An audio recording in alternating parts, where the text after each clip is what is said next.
Once you've given birth to the child, Emma becomes unnecessary. That's what Serena, my mother-in-law, said as she held my son Calvin close. Serena, who had been so kind until Calvin was born, was glaring at me with an expression I had never seen before. The constant berating made me painfully aware that this was Serena's true nature. Speechless, I was met with Serena's laughter. "I'll make sure to raise this child properly. My name is Emma, and I'm 28 years old. I've been married to Holden for 4 years now." Holden and I met in college and married after graduation. The in-laws' house is a plane ride away from my hometown. I had planned to work in my hometown after graduating from a nearby university, but plans changed. Holden, too, had received a job offer from a company in his hometown and returned there upon graduation. We ended up in a long-distance relationship for about a year after that, but things between us were going well. We both lived lives where, aside from school, we worked part-time jobs to pay for tuition. So we were never really into romantic dates and were used to not seeing each other much. After getting a job, Holden seemed to have more free time and would often check in on me. I told him he didn't have to worry about his mom so much since we weren't kids anymore, but he still did. Time flew by in this manner until it was time for me to narrow down my job offers after finishing the rest of my college life. I was expected to earn a qualification in childcare, so I wanted to work at a childcare center. I was torn between working at a childcare center in my hometown or Holden's. Going to Holden's hometown meant we could get married right away. However, my mom was living alone in my hometown. My grandmother had passed away right before I started college, leaving my mom feeling lonely. I had decided to return to my mom's house after graduation, but that started to waver once I began dating Holden. Neither Mom nor Holden pressured me. I talked about Holden a lot over the phone with my mom, so she was okay with the marriage, and Holden, having grown up in a fatherless home, understood my feelings towards my mom well. After much deliberation, I decided to move to Holden's. The job conditions were somewhat better in Holden's hometown, and it seemed like Serena really liked me. Initially, we lived in an apartment Holden had already signed for. Unlike when we were students, I started contributing half of the living expenses from my salary. As a dual income couple, we had a bit more financial freedom and could afford to go on overnight trips once a month. As we felt more settled, we started thinking about having children, and then, suddenly, our apartment was nearly destroyed in a fire. The exact cause was unclear, but it was suspected to be due to another resident's negligence. Fortunately, there were no injuries, and we were not home during the day. Still, losing all our furniture, appliances, and other possessions that were only a few years old was a shock. Serena heard about the fire and immediately came over in a cab, pulling us from our days in front of the apartment and taking us to the in-laws' house. She had left her house immediately after seeing a news report about the fire. "You can live in this house for a while. Come on, don't look so gloomy." Despite being overwhelmed by Serena's assertiveness, I slowly started to feel better. Holden and I had left with almost nothing, but the in-laws' house had most essentials, so it seemed we could manage. The land and the house were spacious. There were more rooms than Serena could use, and she prepared one for us. Thus, our temporary living arrangement with Serena was smoothly decided, and Holden felt guilty. There's nothing for Holden to apologize for. Actually, we're very grateful. Serena treated me like her own daughter and was a youthful, lively person. Serena was very accepting of us being a dual income couple and did most of the housework. Feeling bad about leaving all the household chores to her as a wife, I made sure to help Serena out on weekends. "Emma, you're such a hard worker. You should rest on weekends, especially since you're contributing to the household expenses." Serena would say this, and after discussing it several times, Holden and I decided not to just live here temporarily, but to settle down. "We'll contribute to the household expenses in exchange for you doing the housework." When Holden mentioned settling down, Serena's eyes lit up with joy. "Leave the housework to me. It's embarrassing to admit, but I can't earn a living outside like Holden and Emma anymore. Having you two around makes every day enjoyable. I'm looking forward to our future together." And so, our cohabitation was decided. Thanks to Serena, I could focus on my job, and a year went by smoothly.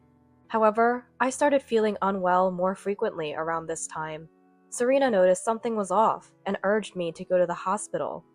Despite lacking clear symptoms like coughing or a runny nose, I went to the hospital due to unusual tiredness and nausea I had never felt before. That's when I found out I was pregnant. Though unexpected, the ultrasound showed the clear presence of a new life. Trembling with joy, I returned home to Serena, waiting worriedly. Upon hearing about my pregnancy, "It's a celebration!" Serena clapped her hands in delight. Of course, Holden was also thrilled. Seeing Holden gently touch my stomach, Serena advised him, "Holden, you need to step up now since things are going to be even harder for Emma." Knowing the baby's gender was a boy thrilled Serena, who was already excited about her first grandchild. Serena became even more attentive to my well-being, noticing even my slightest movements. Her concern was reasonable for me, but her attitude towards Holden seemed a bit excessive. She handed him parenting books, instructing him in detail about the changes in a woman's body and how a baby grows. While it was helpful that Holden, my parenting partner, was well informed about childcare, I was internally worried about Serena's overbearing care, given Holden's work commitments. Serena seemed to have a strong desire for a boy. She shared that there used to be pressure to continue the family business, though it's not necessary now. Serena herself was pressured by relatives until Holden was born. Fearing criticism from now-deceased father-in-law and his relatives about parenting, Serena's fervor was somewhat understandable. After informing my workplace about the pregnancy and discussing my leave, Serena often suggested, "Shouldn't you quit your job right now? Are you sure your body is handling it well?" I resisted each time she brought it up. Honestly, I felt Serena was becoming overly protective, and working gave me a break from that. I wanted to joyfully anticipate the baby's arrival without feeling overwhelmed by the environment. However, I couldn't discuss this with Holden, who was facing even stricter attitudes from Serena. At that time, Serena seemed almost obsessed. Despite the pressure, I successfully gave birth to my son Calvin. Serena visited during my hospital stay, holding Calvin as much as she could until a nurse reminded her visiting hours were over. Her overexcitement seemed utterly unreasonable, even for a first grandchild. The source of my discomfort soon became clear. Serena had been at the hospital since early morning on my discharge day, having convinced someone to drive her. The nurse, upon hearing this, rushed my discharge preparations, but I felt terrible for the hospital staff. I couldn't leave until the hospital's reception opened, and during that time, Serena called me multiple times. "I came because I was worried about Emma and Calvin. I want to see your faces soon." Trying to soothe Serena, who spoke with a tearful voice despite seeing us the day before, I apologized to the nurse. Since Holden was at work, Serena came to pick us up, so I couldn't really say anything against it. Hours later, when we finally came out, Serena embraced us. She didn't let go of Calvin the whole way home, but since she had waited for us for so long, I decided not to say anything. As soon as we got home, I changed Calvin's diaper. Serena watched over my shoulder the entire time. As soon as I stepped away, she immediately picked up Calvin. I turned to Serena and said, "I'm going to do the laundry from the hospital stay," but she didn't respond. When I repeated myself, "Just hurry up, I'm busy, so please don't talk to me," she glared at me with an expression I had never seen before. Frozen by her sudden change, Serena nonchalantly mentioned, "Relatives are coming over soon, so get ready. I've already prepared the food." She nodded towards the kitchen. It was a drastic change. I had to start preparing for the guests without even having time to unpack. My body hadn't fully recovered yet, and I felt pain moving around. Whenever Calvin cried for a feed, Serena would reluctantly hand him to me, but stayed close to him otherwise. All of Serena's attention was on Calvin. The expected 5 guests turned into 10, including neighbors who weren't relatives. Naturally, I was too busy to greet anyone. While I was struggling with postpartum pain, Naomi, a neighbor, noticed and asked, "Hey, Emma, are you okay?" Before I could answer, Serena loudly interjected, "She just got discharged today. People these days make such a big deal out of everything." "Just discharged? Sit down right now. We'll take care of everything." Naomi's words seemed to trigger a commotion among the guests. It appeared they hadn't been informed. Some, feeling awkward, started to stand up. Seeing this, Serena, perhaps panicking, began showing off Calvin to each guest. "None of you have grandchildren yet. You better hurry up," boasting. The atmosphere tensed intensely. In front of a stunned crowd, Serena's tirade didn't stop. "I endured pressure from my husband, mother-in-law, and their relatives while giving birth to Holden. And after my husband passed, I raised him alone. Now, Holden has had Calvin, and our history continues. How long will you all continue living your current lives? It's not my concern." And Serena's smug grin made some guests uncomfortable enough to leave, even though she hadn't finished. The food I had prepared went uneaten as everyone left. Oh dear, what a waste of food! They could have enjoyed themselves more. Come on, Emma, you should leave too. Calvin will be raised by me and Holden. Excuse me? Serena suddenly turned and pointed at me. Now that you've given birth to Calvin, you're unnecessary here. Go do whatever job you're good at. I don't need you anymore. Leave the child and go, now. Well, if you want to be favored again, try getting pregnant next time. At my limit, I responded. Understood. I'll leave. My belongings were still packed from the hospital, so I had everything I needed for the moment. I packed some clothes and daily necessities and carried them out. Serena, having lost interest in me, didn't see me off, but went straight to the bathroom after putting Calvin in a new bed. I didn't wait for her to say goodbye. Then I'll just leave the child here as you wish. Those were my last words to Serena. Unsurprisingly, there was no response from her. I boarded a bus with my belongings and decided to rest at a nearby hotel. The next day, I checked out of the hotel, planning to take a bus to my parents' home. When I turned on my phone, I found numerous missed calls from Serena. I had turned off my phone last night, anticipating this. Then, Serena called again, and I answered. I was worried because I couldn't reach you. Where are you? You're not worried about me, are you? Answer my question. Where are you now? I'm heading back to my parents' home, with Calvin. That's not what we agreed on! Serena screamed so loud her voice cracked. Why is that? I left your son Holden just as I was supposed to, didn't I? I'm taking my child back to my parents' home.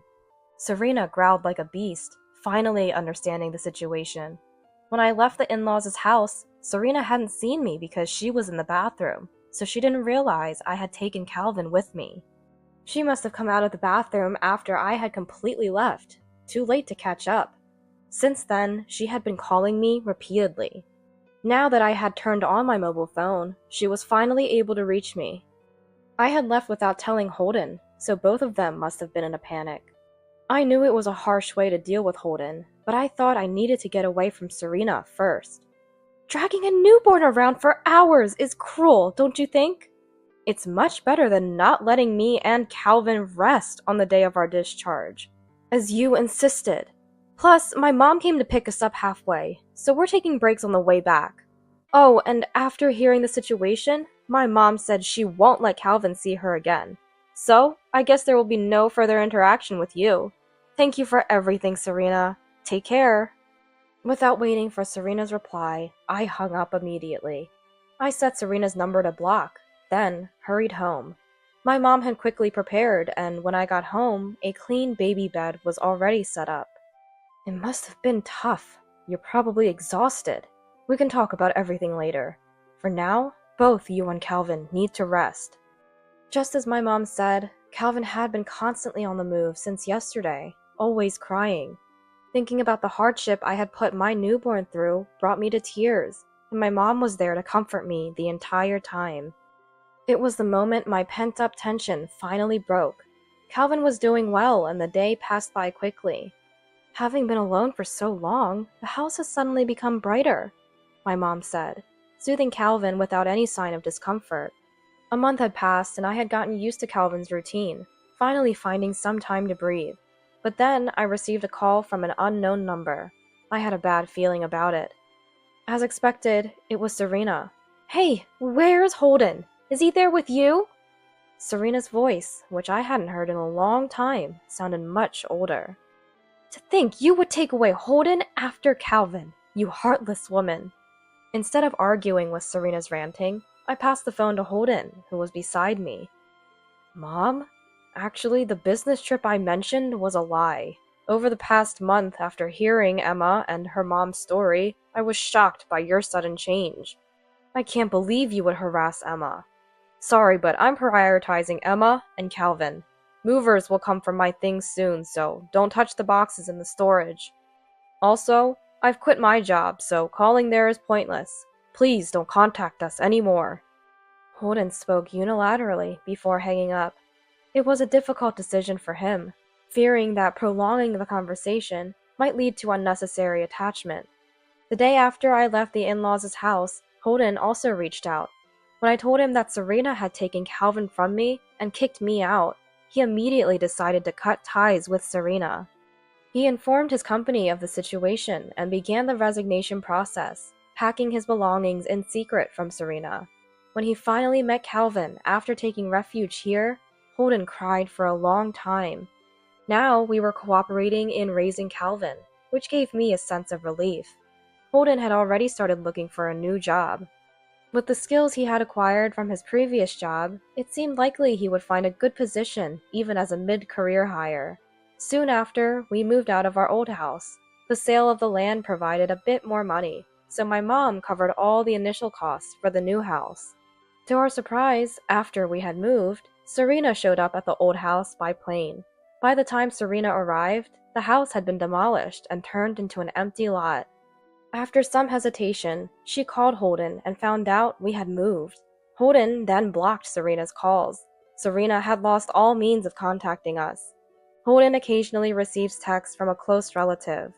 According to them, Serena has become a lonely old woman, having lost her grandson, son, and daughter-in-law, and is now the laughingstock of the neighborhood, especially among those gathered on the day of my discharge, whom she had boasted to about giving birth to Holden. She is now ridiculed by them. The neighbors present at that time spread bad words about Serena, and unable to bear the situation, she sold the house and disappeared.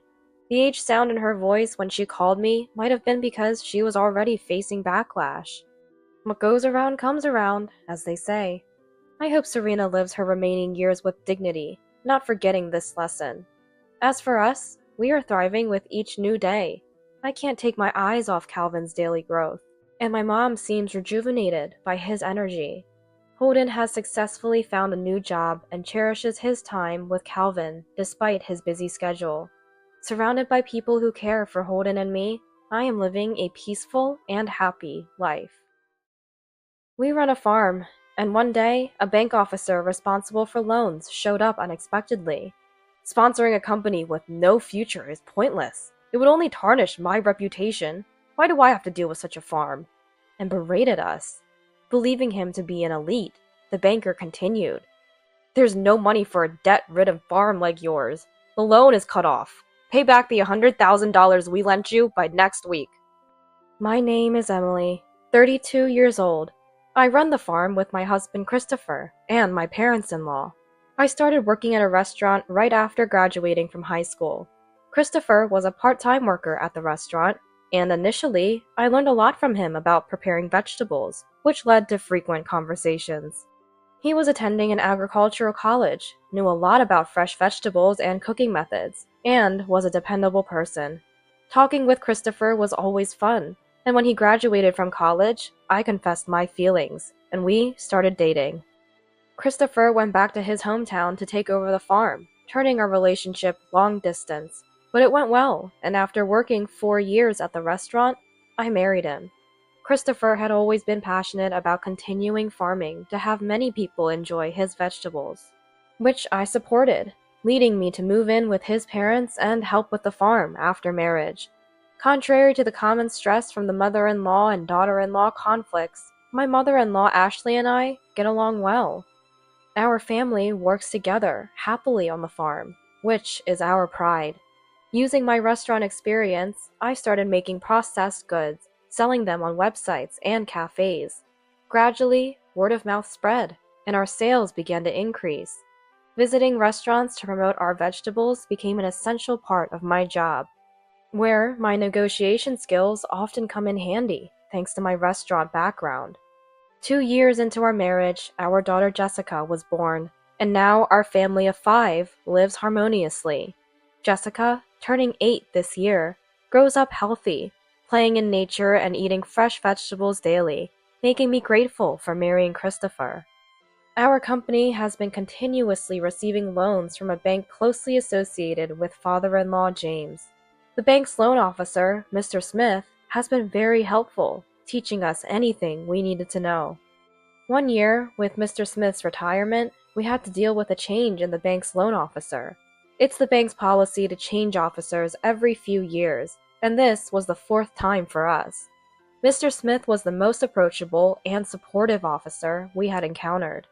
We were really grateful for the help, so we wished Mr. Smith could have stayed on a bit longer, but retirement is retirement. For the handover, Mr. Smith brought his successor, Mr. Johnson, to introduce him to us. Mr. Johnson, a young employee of 25, had been transferred to our branch. "Nice to meet you. I'm Michael Johnson, your new contact. I was considered an elite at my previous branch, so rest assured." He was a slightly plump man with a friendly smile. His self-declaration as an elite was a bit off-putting, but since we would be working with him, we greeted him politely. Mr. Johnson took over from Mr. Smith, carefully clarifying any uncertainties, making us feel comfortable leaving things in his hands. After a smooth transition, Mr. Smith retired. One day, while we were working in the field, a car horn sounded. It's a rare occurrence on this seldom-traveled road, so turning around in surprise, I saw Mr. Johnson driving. Wondering what brought him here unexpectedly without any prior contact, I stopped my work and approached him. "Hello, is there something you need? We didn't have an appointment today." Thinking maybe Christopher had made some arrangements, I called him over from where he was working nearby. "No appointment or not, this company is drowning in debt. How did it ever receive loans in this state? Supporting a futureless company makes no sense. It would only tarnish my record. Why should I deal with such a farm? This countryside doesn't suit me. I'll improve my performance and return to an urban branch soon." He looked at us disdainfully, clicking his tongue. I couldn't believe what I was hearing. Was this the same Mr. Johnson from the handover? "Sorry, but what you're saying doesn't quite make sense. The loan amount was decided after discussions with your predecessor, Mr. Smith." Irritated by my response, Mr. Johnson raised his voice even more. "This is why I hate talking to idiots. There's no money to waste on a debt-ridden farm like yours. I won't be responsible for such a mess. It's going to save my career. The loan is cut off. Make sure to repay the $100,000 we loaned you by next week." As he refused to listen, "Are you sure you won't regret this?" I asked, to which he responded with a sneer, "Nope," and drove off immediately. What was that attitude? Christopher, frustrated, threw his gloves to the ground. "We should cancel our account with this bank. Let's do it now." Heading to the bank to close our account caused quite a stir within the institution. The bank branch manager was out, so the bank deputy manager, along with Mr. Johnson, came to apologize to us. "I'm terribly sorry for the inconvenience our employee has caused. Could you possibly reconsider the cancellation?" The deputy manager deeply apologized. "You should apologize too," and urged Mr. Johnson to do the same. However, did I say something wrong? It's hard for a mere farm to turn a profit, and with so much debt, it's only logical to cut off the loan, Mr. Johnson retorted. He showed no sign of remorse. The deputy manager, turning pale, explained, "You're not looking at the whole picture. There are good debts and bad debts. Companies investing in their future, even if in debt now, are reliable partners. This client has been increasing sales through product development, promotion, and new ventures for the past 10 years. This loan was for buying more land and leasing machinery to till it, aiming to improve productivity and increase shipments. We've secured new sales channels for the increased production, so profits are expected to rise. Even though we're in the red this fiscal year, we anticipate turning a profit in the coming years. There's no need for a loan cancellation." The bank deputy manager explains to Mr. Johnson, but if you're a good manager, you won't run a deficit, and didn't listen at all. Mr. Johnson was only looking at the farm's management in terms of profit and loss, failing to understand the reasons behind the deficit. The deputy bank manager continued to explain with dismay. This client has been developing new products, promoting and expanding into new markets for the past 10 years. The current loan was for purchasing more farmland and leasing machinery for cultivation. The goal is to improve productivity and increase shipments.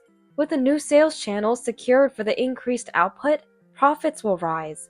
Despite the deficit this fiscal year, we expect profitability in the coming years. There's no justification for canceling the loan. Mr. Johnson, still unconvinced, said defiantly, turning to us with a smug look. Deputy manager, you're being deceived. There's no need to deal with such incompetent managers. Since you're such incompetent managers, can you quickly repay the 100,000? He asked, scoffing. The deputy manager turned even paler and apologized to us repeatedly, but we decided to cancel all our bank accounts on the spot. We withdrew a total of $300,000 and slammed down the $100,000 payment. There's no problem now, is there? I said, glaring at Mr. Johnson. Mr. Johnson, seemingly not expecting us to have $300,000, looked dismayed and broke into a cold sweat, perhaps realizing he might have been wrong. Thank you for your time. With that, we left the bank. After returning home and explaining the day's events to Ashley and James, they praised us for our actions. Later, the bank president, the recently absent branch manager, Mr. Johnson, and Mr. Johnson's father came to our home to apologize. We deeply regret the inconvenience our employee caused. I'm very sorry, said the bank president, with the others also apologizing. I never thought it would come to the bank president himself, but I cannot let it slide.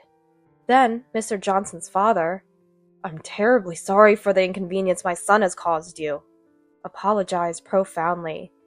Mr. Johnson's father, an executive at the bank, had used his position to secure a job for Mr. Johnson, who had trouble finding employment, and placed him in a downtown branch.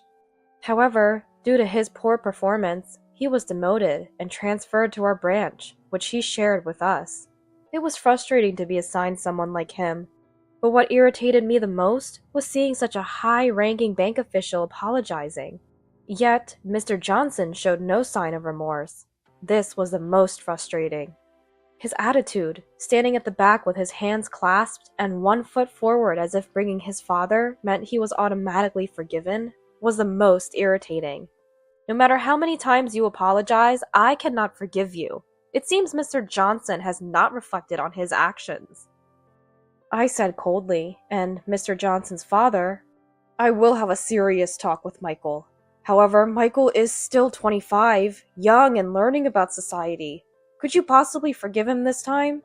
Defended Mr. Johnson with his statement. This was too much for Christopher, who had been silent until now, reaching his limit. No, it's not just about your son being incompetent at his job. It's a question of his character. What kind of upbringing did he have? He called us nothing but garbage farmers. The three others, excluding Mr. Johnson, were shocked, their faces turning pale. They hadn't realized he had been so offensive. Mr. Johnson glared at us. Calling you garbage farmers and then tattling on me? I didn't say anything wrong. He yelled angrily. Be quiet. The bank president glared at Mr. Johnson and rebuked him. Mr. Johnson trembled with frustration and sulked. I thought it was over, but seeing Mr. Johnson's attitude, I told the three others everything Mr. Johnson had said to us previously. Mr. Johnson was forcibly made to apologize by his father, but it was merely for show. Such an apology was worse than none at all. It only made things more unpleasant, and I was about to ask them to leave when the bank branch manager's phone started ringing non-stop. The bank branch manager excused himself to take the call, his expression darkening before he ran back to the bank president. Bank president, it's serious. The call was from the branch. We're seeing a surge in account closures, and we've lost over $1 million in deposits. The bank branch manager reported with a near-tearful look to the bank president. We were all shocked by this unexpected news when Ashley and James returned from shopping. James came over to us. I've actually been hearing about this situation for a while. I was a big fan of Mr. Smith's work and had been recommending your bank to my contacts. It's a shame," he said with a troubled smile. James explained that after talking about Mr. Johnson's handling of things, business owners feared their loans might suddenly be cut off and had started consulting with other banks. Indeed, Mr. Johnson, unable to accept his demotion, had been cutting off loans to deficit companies to quickly improve his performance and return downtown. Companies that had secured deals with other banks were canceling their accounts and securing new loans elsewhere. The cancellations were likely to continue. Upon hearing this, the bank president said without making eye contact, "Michael, you've caused too much damage to the bank. Don't bother coming in tomorrow."